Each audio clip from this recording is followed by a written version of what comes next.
Welcome, everyone, to another episode of Dead Talk Live, brought to you by Walking Dead Now. I'm your host, Viz, and if you're watching on YouTube and you haven't already done so, please click the subscribe button. If you're not watching on YouTube, after the show is over, head on over to YouTube and click the subscribe button. I'm very happy for you guys to be joining me tonight, where tonight we are going to be talking about the various different communities throughout the Walking Dead seasons. Alright, I'm talking about the prison, Woodbury, all the way to the sanctuary, Alexandria, and so on. But before I get to that, I'm a little annoyed tonight, which is why I'm on a little bit later than normal. If you guys have been following this show, you may have heard me say a couple of days ago that I started a brand new podcast, a video podcast. I was so excited about it. And it was amazing. Well, it is amazing, but come to find out that Apple, iPhones, iPads, Macs are the only ones that support video podcasts, which are also called vodcasts. I prefer video podcasts. But anyway, they're the only ones. And luckily they control a good 52% share of the podcast market, which is great. But the other 48% need to get their heads out of their ass. Okay? Times are changing. People want video. Even if it's a podcast that started a long time ago and it was meant for just audio, people want video these days. And it was great. I created my video podcast because I have so many videos, tributes, compilations, commentaries, on and on and on. And it would be great to create a podcast where people can download a particular episode and just have it at the flick of their finger and watch it whenever they want or show their friends or whatever, right? But only Apple supports video podcasts, which is, if you're an iPhone person, like my family is, everyone in my family, including myself, has an iPhone. So, anyway, Spotify, which is like the number 2 player, they will not even accept a podcast that has mixed content. So I got the idea just before I started the show. I'm like, all right, I'll take these Dead Talk episodes. I can take just the audio from them. I mean, that's the most important part. And I can, upload them into a separate season into my podcasts. Everyone else is fine about it, but Spotify, just because I have videos also mixed in with my podcast, won't even accept it. So Spotify, screw you. Okay? Anyway. Khalid, what am I doing exactly? Right now I'm throwing an adult temper tantrum. That's exactly what I'm doing right now. But if you're asking overall in general, what am I about?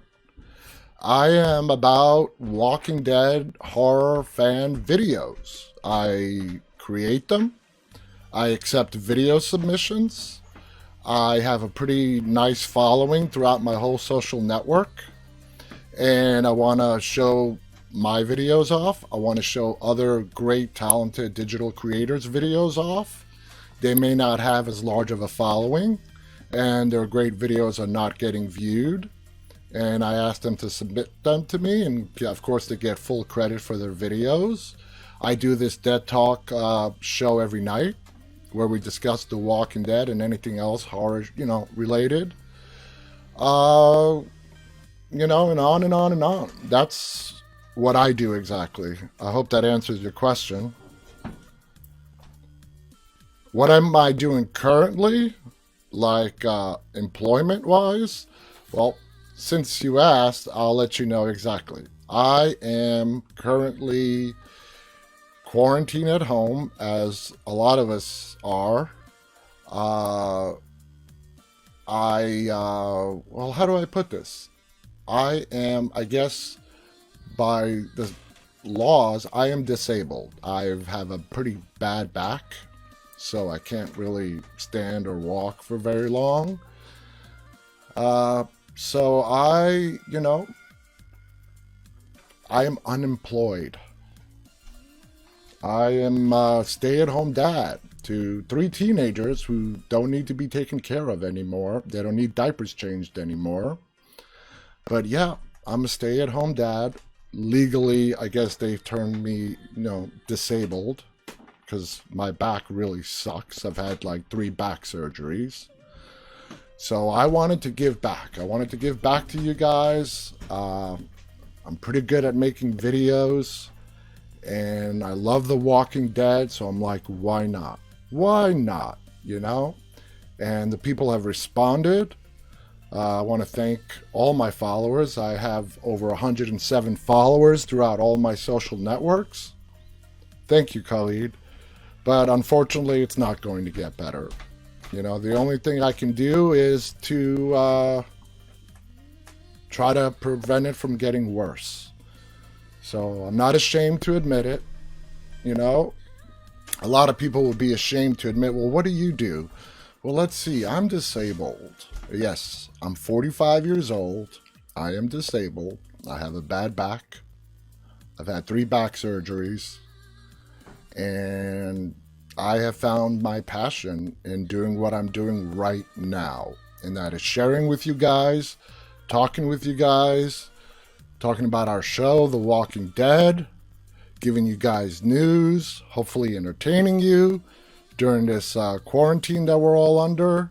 Well, most of us are under, and so on. So, with that out of the way, let's proceed on to our show tonight. Like I said, we are going to be talking about the communities of The Walking Dead. Okay? And I'm going to start off with the community that we have yet to meet, the Commonwealth. Okay? That's the community that we've been getting teased with, starting with the season finale in season 9. If you guys remember how season 9 ended, when Ezekiel was talking to Judith on that shortwave radio, and as soon as he walked away, we heard a female voice come through the radio say, "Hello, anyone there?"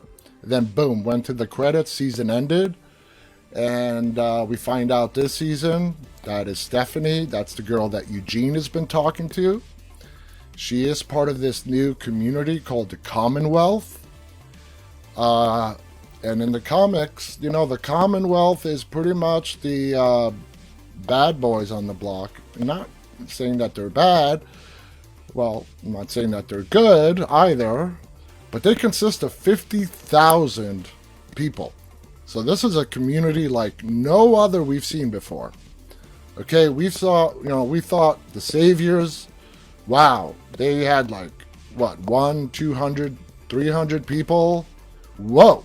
I mean, that was a force to be reckoned with when you go up against Rick's, small band of fighters. You know what I'm saying? And now we're going to come up against this Commonwealth, which in the show, they're supposedly located somewhere in West Virginia.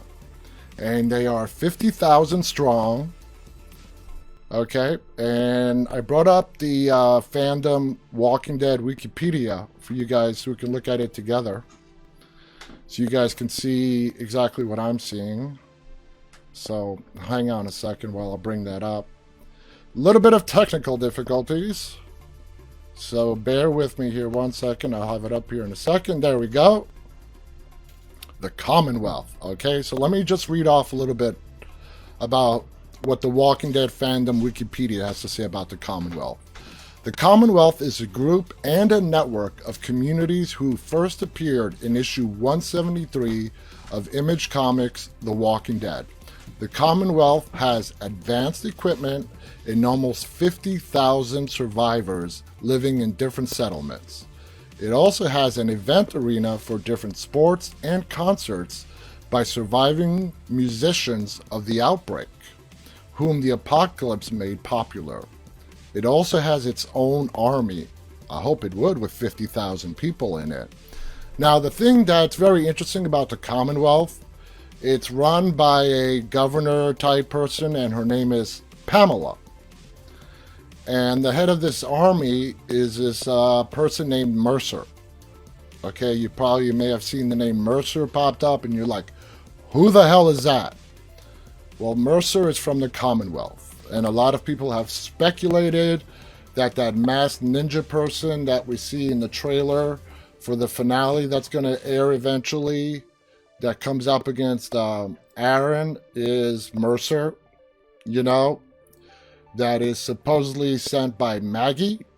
There's a chance they might write the story where Maggie has already come across the Commonwealth, has befriended them in one way or another, and got that note from Carol that we now found out. Carol wrote that note to Maggie telling her what's going on, and Maggie sends in reinforcements to help out against the Whisperers.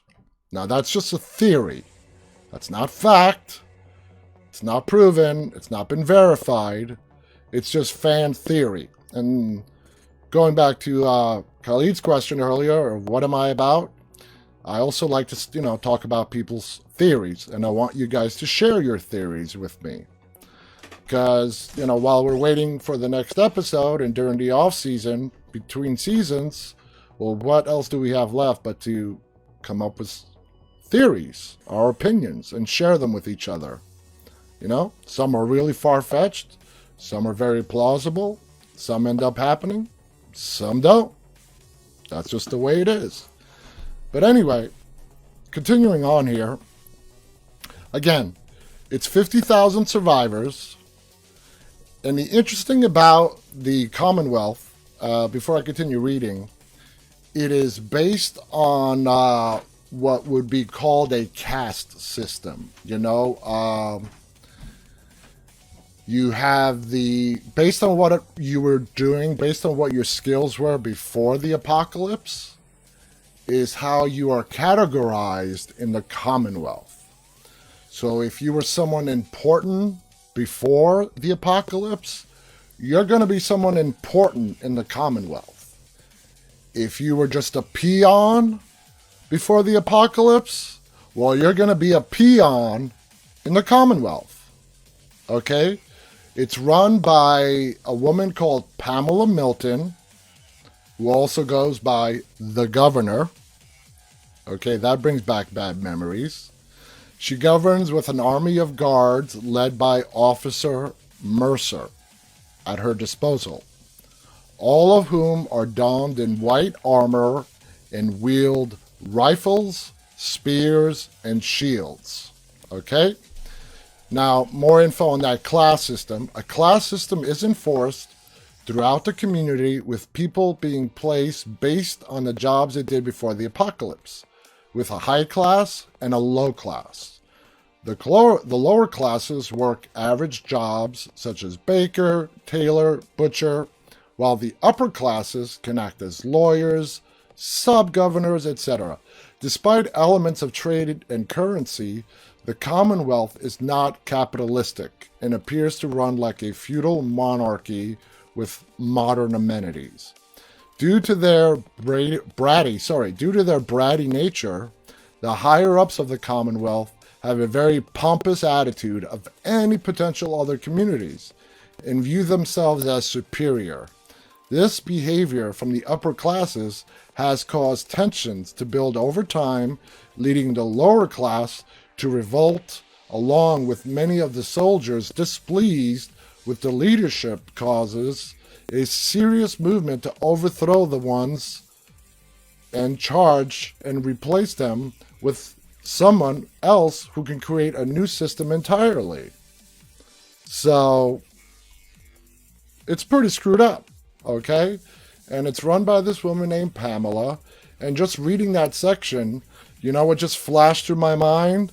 The Hunger Games, with President Snow and Katniss, the upper class living the luxury and eating so much food that they have to throw up afterwards, while the lower class in the districts have to just scramble for anything they can eat. So there's a little Hunger Games, Walking Dead kind of reference right there. Now it goes on to say pre-apocalypse. Not really much is known about them. The citizens were spread throughout the Midwestern United States. In the TV show, it looks like they're going to be in West Virginia. Post-apocalypse, it goes on to say in the comic books, it first appears when Michonne, Eugene, Magna, Yumiko, Sadiq, and Juanita encounter them. Obviously, that's been a little bit changed. Sadiq is dead. Princess is going to be a part of, meeting of the Commonwealth. That's why she's been introduced recently. And then it goes on to different volumes in the comic books of what happens. A lot of this is not going to apply, to the TV show. Some of these characters are already dead. They're going to be replaced by different characters on the TV show. We know, like, the TV show likes to go its own little separate direction, but also keep to the underlying theme of the comic books. So that's really all that we have about this Commonwealth. You know what I'm saying? I can tell you that in the comic books, Rick is killed ultimately by the Commonwealth, or because of the Commonwealth. He is shot and killed in the last comic book that ended the series, the comic book series. He's shot and killed, and then it does a big decades forward time jump, okay, which I've explained in previous episodes. If you guys want to hear about it, please go back and listen to some of our older episodes. So that's what we know about the Commonwealth. I wanted to start with them, okay, before we move on to some of the different communities that, we know about, okay? So let's go a little bit back in time and go into Woodbury, okay? At this time, I think it'd be good. Let me go ahead and open up the phone lines for you guys if anyone wants to call and discuss this. Okay, the number is 718-509-9270 if you're inside the United States. The number is the same if you're outside the U.S., and it's completely free if you're outside the U.S. if you use Skype. Again, 718-509-9270. I would love for anybody who wants to talk to me, get their voice on the air, plug your social media account, go ahead and call me, okay? So no restrictions here. We can talk about whatever you guys is on your mind. If it's about the communities, great. If it's about something else, great. If it's about a movie you just saw, oh hell. If it's about the dinner you just ate, great. Give me a call. Let's talk about it. All right. So we're going to talk about Woodbury next. You guys remember Woodbury? The governor and his little, 4 square block community? If it was even that big at all. All we saw was maybe one street, one block. So let me bring up the Woodbury fan page. The number again before I take it off the screen is 718-509-9270. All right, on to Woodbury. Let me get that up for you guys. Obviously, we know Woodbury was run by the governor, who was a sadistic, cold-blooded psychopath. He was a bastard. He was cold-blooded. Dude had no soul. You know what I'm saying? The dude had no soul. He butchered his own people for retreating. Because he just had a thing for Rick and Michonne. He just wanted them dead. And he didn't care who you got killed in the process. So, yeah. I love the character. I loved him because I hate him so much. That's how you know you have a good character. If you really hate the character, that means the actor is doing an amazing job at playing it. All right. So basically, Woodbury, pre-apocalypse, it's just little is known. It was a sort of like a clinic, not town, but it was surrounded by the main center where Woodbury is. Was all about that clinic and that doctor who ended up becoming a walker and basically biting Andrea. So after Woodbury was secured from the walkers, facilities were being built or reestablished to keep the citizens within its walls idle. The governor wanted total and utter control. That's how he ran it. There was a curfew every night. Everyone had to be indoors, lights out by a specific time, and you could not make a sound. I mean, this guy was a dictator. Yeah, he put on that great smile, that fake act, made you think that he was your best friend, but inside he couldn't give a shit about you. Okay? Now, one of those facilities is the Woodbury Community Clinic, where the community doctor, Dr. Stevens, supervises medical operations. In Season 3, episode named Walk With Me, after being found by Merle, Andrea, and Michonne, Andrea and Michonne were taken to the clinic. As Andrea had a fever, Merle and Michonne stayed in the room, along with Dr. Stevens, to check up on Andrea and to talk about Woodbury and her and Merle being outsiders of the group. Andrea stated she wasn't an outsider, she just got left behind. Remember Merle? Yeah, he wasn't such a sweetheart either. So in Season 4, as we all know, Rick and his gang do overtake the governor. They have them in retreat. That is when the governor slaughters his people, except for 2 guys who do end up abandoning him overnight. That is told later on. They left him because they realized the guy was totally psycho. And he was left on his own. That's where we see him in Season 4, wandering the streets, just completely disheveled. He was a mess. And that's when he came across Tara and her sister and her niece. And they gave him a place to stay, cleaned him up, thinking he was such a good guy. And they followed him, and he led them to disaster. He led them to, there is this place called in a prison where people are staying there who don't deserve to stay there. These are bad people. These are evil people. And we need to go and take that place from them. We need to go and take them. And, of course, this little band of, group that he built again was more than eager to go follow him. You know what I mean? Because that's just the kind of personality he has. He can talk anybody into anything, and he talked him into going and attacking this prison, even though this group had no idea what the prison was about. Just like Rick had no idea what the Saviors were all about when Rick and his group went and slaughtered them in their sleep. So yeah, Rick and the gang are not completely innocent either. They never were, they never will be. Okay, they've done their fair share of bad deeds as well. So anyway, the governor finally gets his due. He was literally maybe 2 seconds away from choking the life out of Rick when Michonne steps in with her katana, stabs him straight through the back, and just leaves him there to turn. But, he doesn't turn.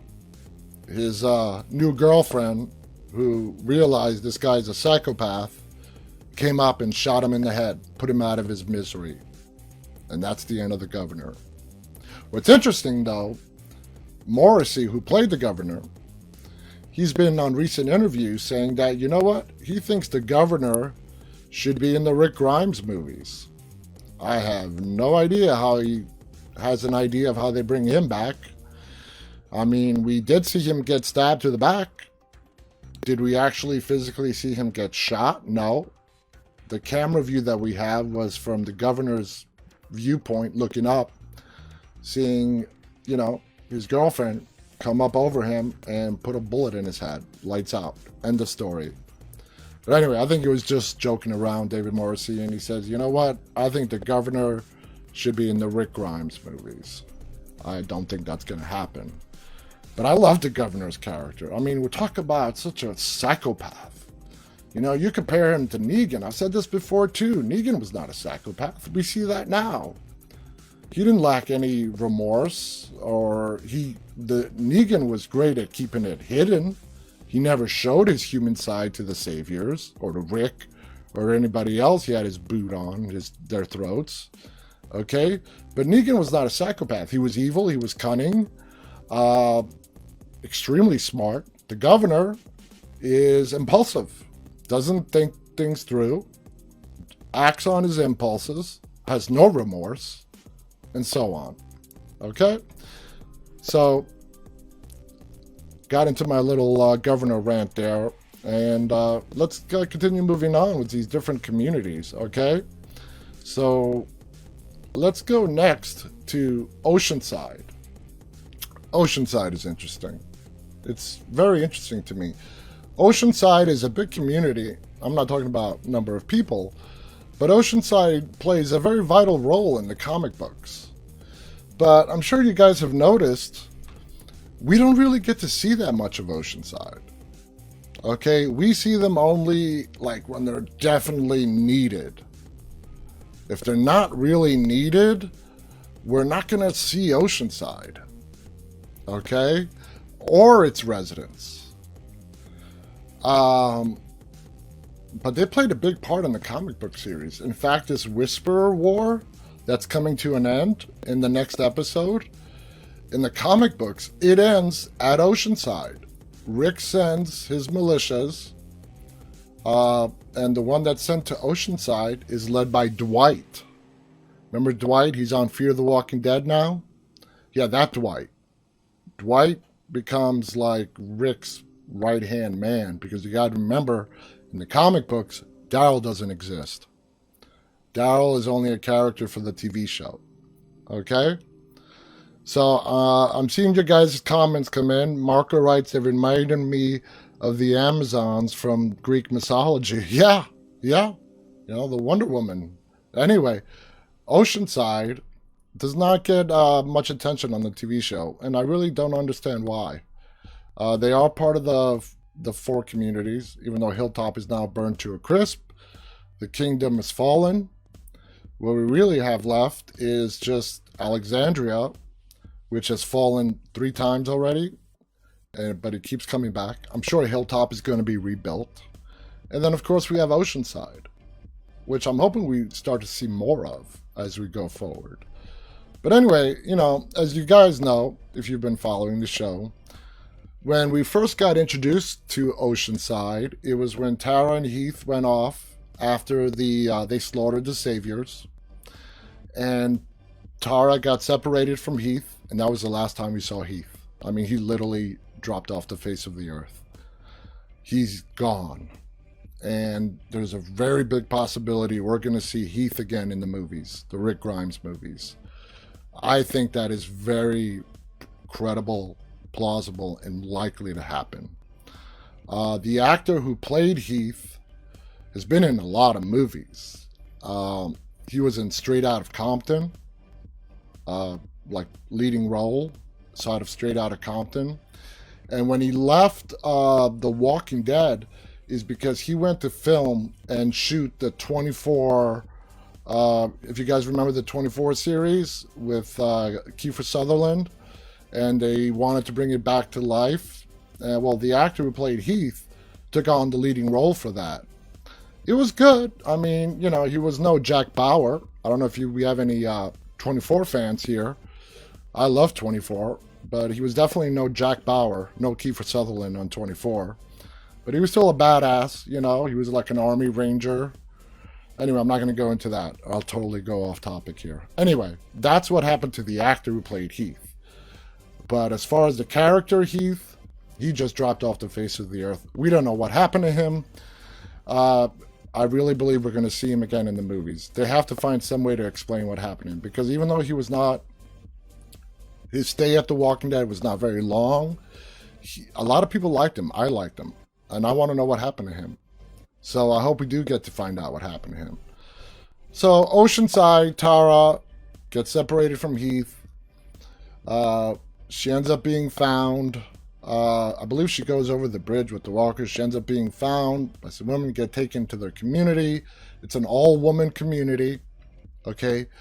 We find out later on that it's an all-woman community because the Saviors came in, led by Simon the Psychopath, which was Negan's right-hand man, and Simon slaughtered all the men.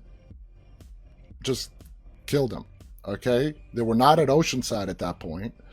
So the women that were left behind left whichever community they were in before, which I really don't think gets mentioned. I don't know where they were before.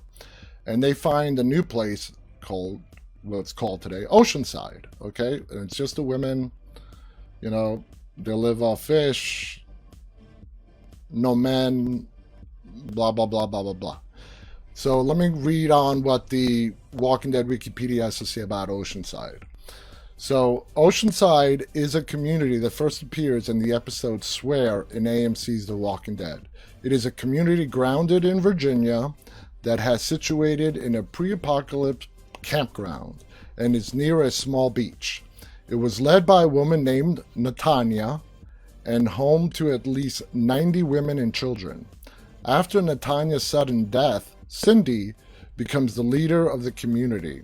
6 years after Rick Grimes assumed death, Oceanside is one of the 4 joint communities of the militia, and later on the coalition, along with the Alexandria Safe Zone, Hilltop, and the Kingdom. Since then, Oceanside has opened its doors to survivors, welcoming several highwaymen and many newcomers, including men. Now, pre-apocalypse, like most survivors of the undead apocalypse, their lives before the outbreak are largely unknown, nor if any members knew each other. Now, post-apocalypse, sometime after the outbreak, Natanya's community encountered Simon and his group, and they were forced to work under their tyranny. Unwilling to be subservient, the community fought back, but were defeated in the ensuing skirmish, and many people were killed, including most of Natanya's family.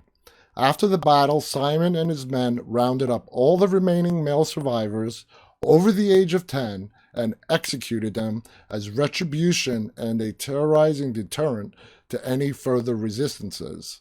And I am surprised, knowing how much of a psychopath Simon was, that he actually left boys under the age of 10 live. Because I don't think the dude cared. I don't think he gave a shit. This was done by Simon before his group joined Negan's vast organization of survivors known as the Saviors. Now, this is actually mentioned in a just one scene in the TV series, okay? When Negan and Simon were in their little conference room in the sanctuary, and Negan turns to Simon. This is after he killed the garbage people. And Negan says, "You remember how I found you and what you did? Can you imagine if any of the other saviors here found out what you did and how I found you and basically how I took you in and made you my right-hand man?" Now, that's not verbatim what he told him, but it was what he was implying. He never got into details. But we do find later on that it was Simon that was responsible for butchering the men of the Oceanside community. So continuing on, faced with the future of being enslaved by Simon or dying, the remaining women and children fled their settlement, found the Oceanside campground, and reestablished their community there, hidden from Simon and his group. They adopted a policy to kill anyone who discovers their community on sight in order to protect themselves and to prevent any clues about them being leaked to others. That's why when Tara was being released from Oceanside, they were not going to release her. They were going to take her out into the woods and kill her. And she picked up on that, and she realized that, and she fought back, and she escaped. But she kept her word. She made it back to Alexandria and didn't say anything to anybody until we were deep into the Saviors just jumping down Rick's group's throats, and they had no weapons, and Tara knew that this Oceanside community had a stash of weapons, okay? So that's how Tara finally broke her promise, told Rick about Oceanside, and then Rick and the gang came in and raided Oceanside. They didn't kill anybody, but they did take all their weapons. So anyway, the encounter with Alexandria, Cindy and Rachel found Tara unconscious on a nearby beach. Rachel wanted to kill her. Cindy, who is older, said no after waking up. Tara secretly followed them to Oceanside, where she is captured. Once Tara made it clear that she wasn't a threat, she revealed to Netanya that she and the Alexandrians fought the Saviors and thought they had won, not knowing that it was only an outpost. Negan and his men found them and forced Alexandria to work for the Saviors. Seeing value in Tara, Netanya wanted her to stay, but Tara wanted to return to her girlfriend Denise in Alexandria. She insisted the two communities could work together, while Netanya ostensibly agreed to have Tara and two escorts, Kathy and Beatrice, go to Alexandria for negotiations. The truth was she had informed the guides to kill Tara on the way out, which is what I just said. And Tara caught on to that, and she escaped. Okay?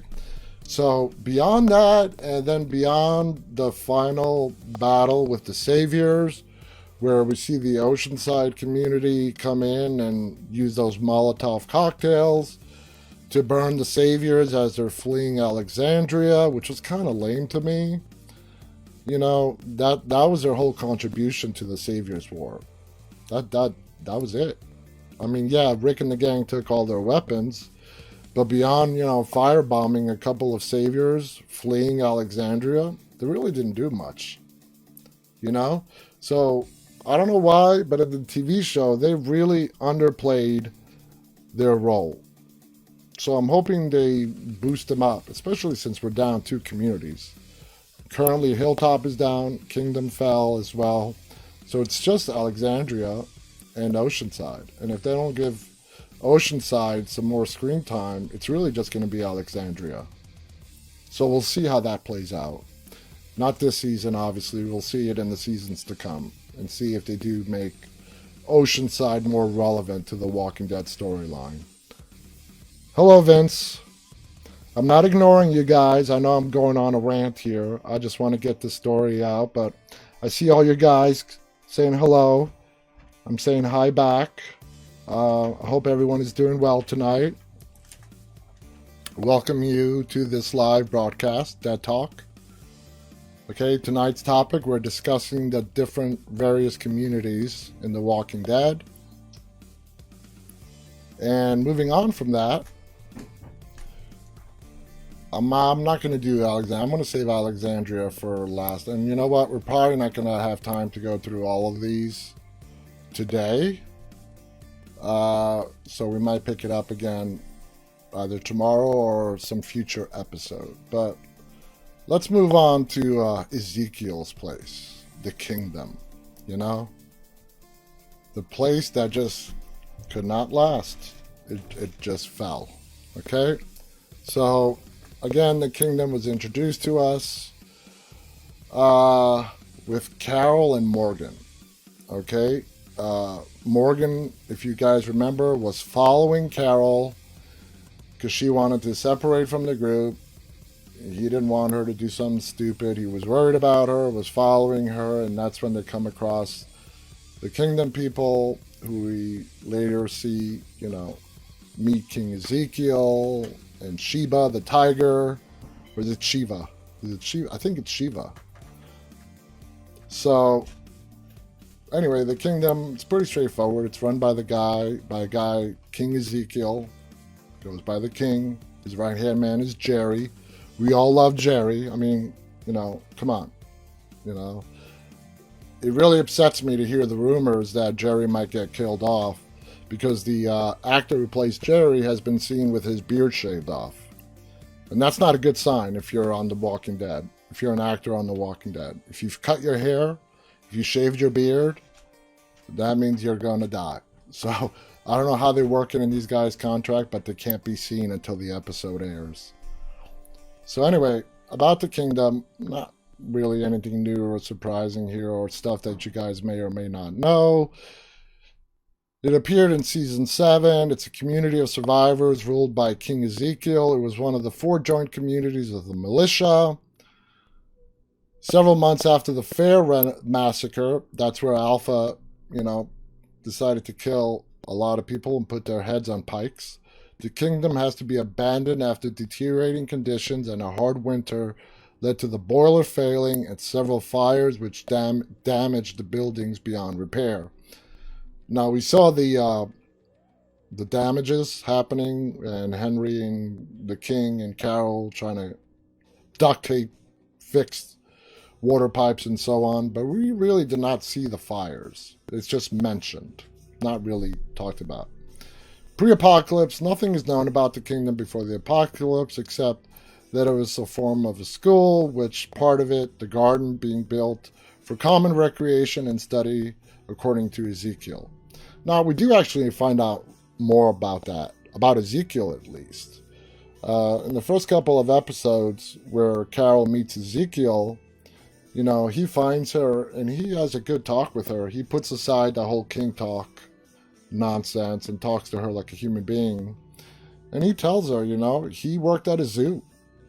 And when the world was going to shit, you know, the animals were being left behind, and he jumped in to save this tiger who was hurt, and that was Shiva. And he also goes on to explain that, you know, from the moment he rescued the tiger, she never as much as even showed him, you know, any teeth, you know, was not a threat to him or to anybody who was friends with Ezekiel.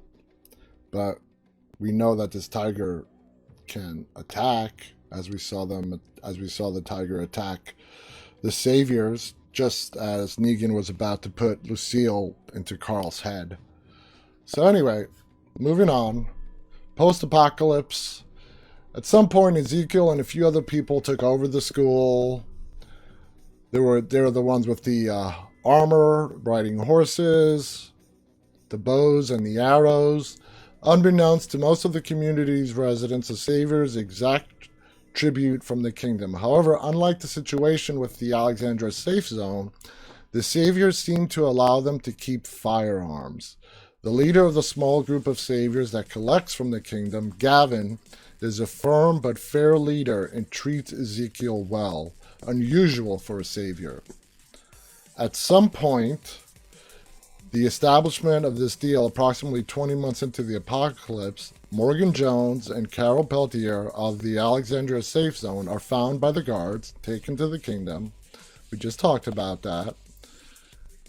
So, upon meeting them, Carol acts weak and innocent, a common tactic for a hardened survivor when dealing with new people. After the two settle into the kingdom, Morgan joins Ezekiel, Richard, and others on an outing to feed pigs with zombies, later offering them to the Saviors for that week's tribute. I remember that. That was pretty funny. So they were giving meat or pigs over to the Saviors, and what they did is they fed the pigs walkers as their way of sort of pissing in their food. I thought that was pretty funny. When they return, Morgan agrees to teach Benjamin, a youth of the community, Aikido, a martial art in which Morgan specializes. Benjamin is the big brother of Henry. And if you guys have followed the storylines, you know that Benjamin gets killed by one of Gavin's group, the Saviors, and that leads to little Henry just going on a little boy just revenge quest to just kill the Saviors. And he does end up killing Gavin, you know, at the end of the Saviors War. In the video that I showed yesterday, I had that clip in there where he puts his stick right through the back of the guy's neck. So anyway, during an attempt to leave the kingdom, Carol is caught by Ezekiel and Jerry. Ezekiel's steward and bodyguard. Carol and Ezekiel then have a discussion about him seeing through Carol's facade and how he met Shiva. He suggests that Carol leave and not leave. He allows her to stay in a cottage just outside the kingdom. So a short time later, these events, Paul Jesus Rovey of a hilltop colony tells Rick, the leader of Alexandria, who has his group fall under the Savior's rule, about the kingdom's existence, and they, along with other members of Alexandria, head to the kingdom. They meet Ezekiel in the theater, and Rick proposes his plan to fight back against the Saviors. While Ezekiel ultimately refuses to join them, he grants Daryl asylum in the kingdom where the Saviors won't be able to find him and harm him. And Daryl has recently escaped from the imprisonment by the Saviors. So that just goes back to what we already know about how Gavin and the Saviors really did treat the kingdom, I guess, more fair than other communities.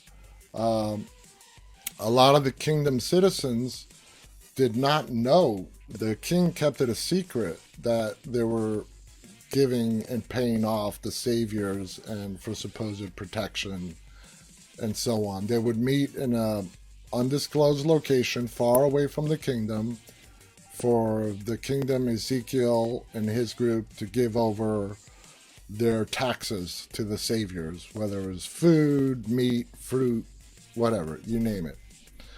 So moving on, Ezekiel leads a regiment from the kingdom towards Alexandria. Shiva joins him as well. They reach the blockade of shopping carts previously placed by Richard. It has been rearranged. Morgan appears still emotionally unstable and vows to hunt down the saviors by himself. This is because of them killing Benjamin. But Ezekiel convinces him to fight at their side. He joins them as they march towards Alexandria. Excuse me. When the saviors come after Alexandria, the scavengers join with them in a defense at first before it's revealed that they made a deal with the saviors that leads them to betraying Rick. That's when Jadis and the garbage people basically turned on Rick as they were ready to blow up the saviors. Well, Jadis, was a turncoat. She turned on Rick, and just about when they were ready they had rigged a bomb to blow Negan up and Eugene up. Basically, Jadis and them turned on them, turned their guns towards Rick and the group. Jadis even shot Rick. And if you remember that episode later on where they're talking about it, she goes to him, "I shot you." And he goes to her, "You scratched me." And she's like, "I shot you." And he's like, "You scratched me." So he didn't really take it because he was still trying to win their support. He wanted the garbage people to come help Rick and the gang to ultimately defeat the saviors. So the retaliation, after Gavin and a large group of saviors make it out of the sanctuary, they barge into the kingdom, demanding the whereabouts of Ezekiel. After searching for him, the saviors are unable to find him. They round up all of the kingdom residents, keeping them hostage until Ezekiel is found. Gavin demands to know Ezekiel's whereabouts, but is given no response. Gavin had finally had enough, but before he could do anything drastic, Ezekiel managed to set fire to the community, destroying a partial amount of the kingdom as a whole, causing the saviors to panic. Oh, well, there you go. I remember that fire. So that's the fire that ultimately led to the kingdom falling. And it was started by Ezekiel. So how ironic is that? The remaining residents managed to flee to a school bus to drive them to safety while Ezekiel stayed behind and is captured by the saviors as a sacrifice for his people. With Ezekiel held prisoner to be transported to the sanctuary, Carol and Morgan launch a rescue mission into the kingdom, killing multiple saviors along the way. That was pretty badass. That was a badass moment. Morgan and Carol took out like a whole bunch of saviors, just the two of them. Eventually, the survivors retreat into the auditorium where they are ambushed and killed by Carol, Morgan, and Ezekiel after he breaks free. Gavin, the last surviving savior, attempts to hide but is found by Morgan as Carol and Ezekiel attempt to talk Morgan down from killing Gavin. Gavin is killed from behind by Henry, killing the very last of the savior invasion force and reclaiming the kingdom for once. Ironically, as most of the kingdom fighters were killed in the attack on Gavin's outpost, there were not enough people to defend the kingdom. The survivors thus abandoned it and joined up with Hilltop.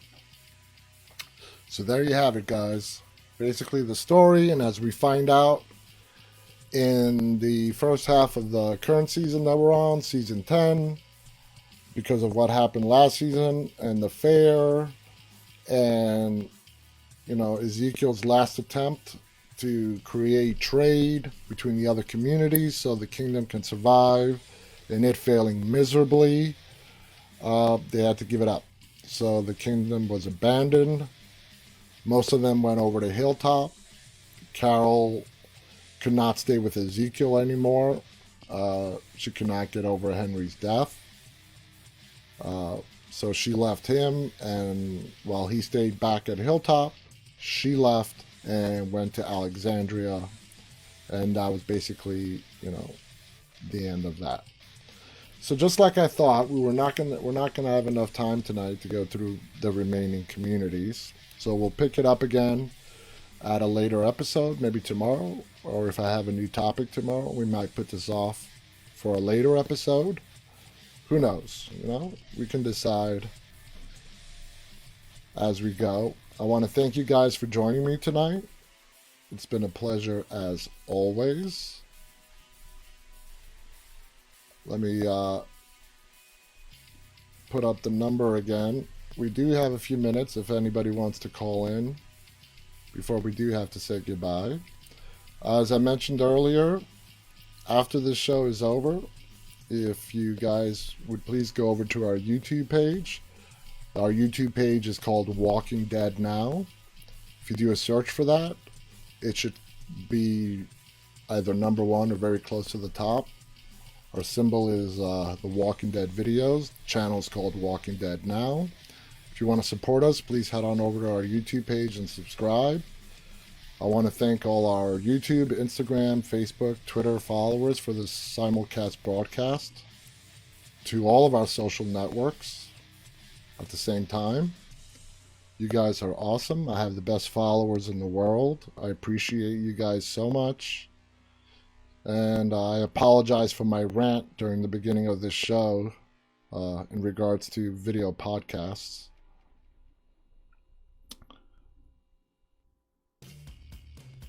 Official Crazy, you asked, do I work with AMC?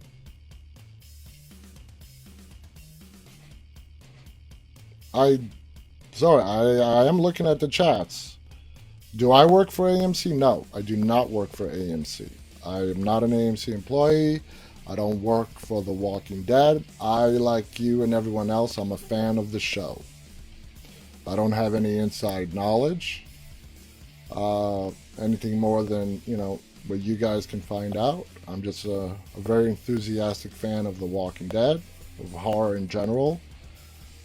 So, there you have it. Anyway, guys, thank you for joining me tonight. I will see you guys again tomorrow night. I look forward to talking to you then. And until then, stay walking.